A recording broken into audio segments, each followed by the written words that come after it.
'Daaku Maharaj' cinema గురించి చాలా controversies వస్తూ ఉన్నాయి. ఎస్పెషల్లీ ఆ సాంగ్ రిలీజ్ అయిన తర్వాత బాలకృష్ణ ఇలాంటివి ఎట్లా యాక్సెప్ట్ చేస్తాడు? అదొక డాన్సా? ఏంటి అని అనేసి ఏదో ఇప్పుడు మాట్లాడుతున్నారు. మనకి ప్రాబ్లమ్ ఎక్కడొస్తుందంటేనమ్మా, అది తప్పా, ఒప్పా అంటే నాకు నచ్చదు కాబట్టి నాకు తప్పే. హ్మ్. మీకు నచ్చింది కాబట్టి మీకు రైటే. ఆయన ఫ్యాన్స్‌కి బానే ఉంటుంది. మనం దాని గురించి పెద్దగా కామెంట్ చేయాల్సిన అవసరం లేదు.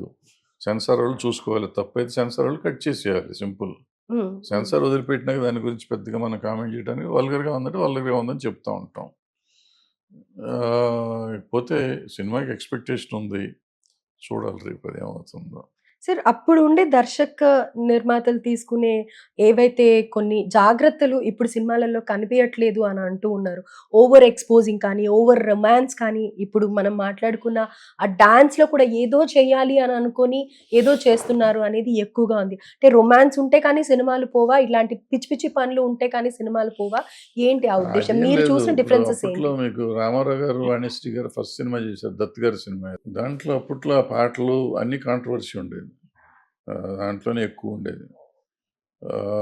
పాటలన్నీ కొంచెం బూతుల్లాగా ఉండేయి. అండ్ మూవ్‌మెంట్స్ కూడా అట్లాగే ఉండేయి. మరి రామారావు గారు అటువంటివి చేయొచ్చా? చేయకూడదా? వాళ్ళు చేస్తున్నారు, మనం చేస్తున్నాం. మనం డబ్బులు తీసుకున్నాం, పని చేయటమే మన పని అనేది ఆయన పాయింట్. సో, హీరోలు ఎంతవరకు రెస్పాన్సిబుల్. అదే మన సినిమా నాగేశ్వరరావు గారు 'దత్తపుత్రుడులో' ఆహ్, ఏదో పాట ఉంట 'పిల్లోయ్ జాగ్రత్త' అని ఒక సాంగ్ ఉంటుంది. దాంట్లో ఈ పాట బాగాలేదు నేను చేయనని చాలా 2 రోజులు, 3 రోజులు ఆపేసారు ఛానెల్‌ని. నాగేశ్వరరావు గారు. నాగేశ్వరరావు గారు. అట్లా కొన్ని నాగేశ్వరరావు నేను చేయననేవారు. రామారావు కూడా చేయననేవి ఉన్నట్టున్నాయి కొన్ని 1, 2. బట్ నడుస్తూనే ఉంటుంది. ఎస్‌పి బాలసుబ్రహ్మణ్యం గారు నేను పాటలు పాడిన బూతులున్నాయన్న రోజులున్నాయి. హ్మ్. సో, ఇట్లా వాళ్ళ రెస్పాన్సిబిలిటీ వాళ్ళకుంటే చేసుకుంటారు. లేనోళ్ళు కొంతమందేంటంటే, మనం we are hired by somebody. నన్ను ఈ పని చేస్తానికి మనం ఒప్పుకున్నాం. ఒప్పుకున్నాక మనం చేసి తీరాలి గదా! మనకెందుకు అనుకునే తత్వం కొంతమంది.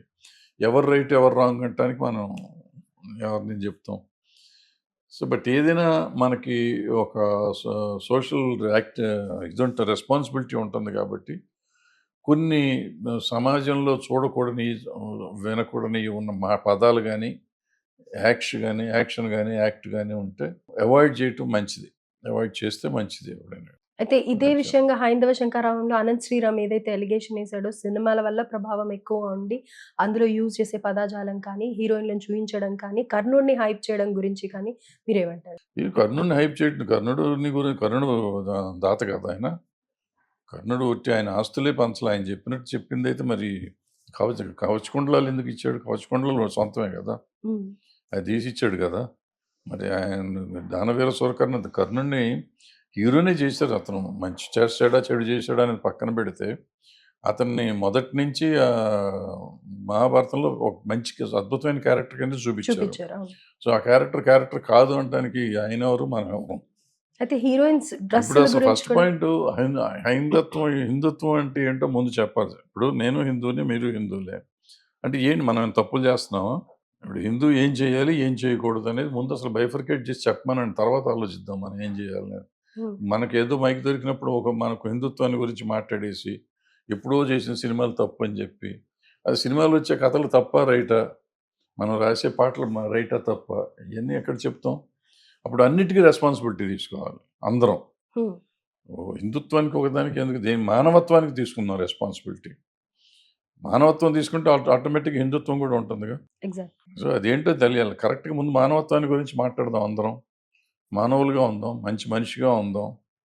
దాని గురించి మాట్లాడదాం. దానికోసం తీద్దాం 2 సినిమాలు.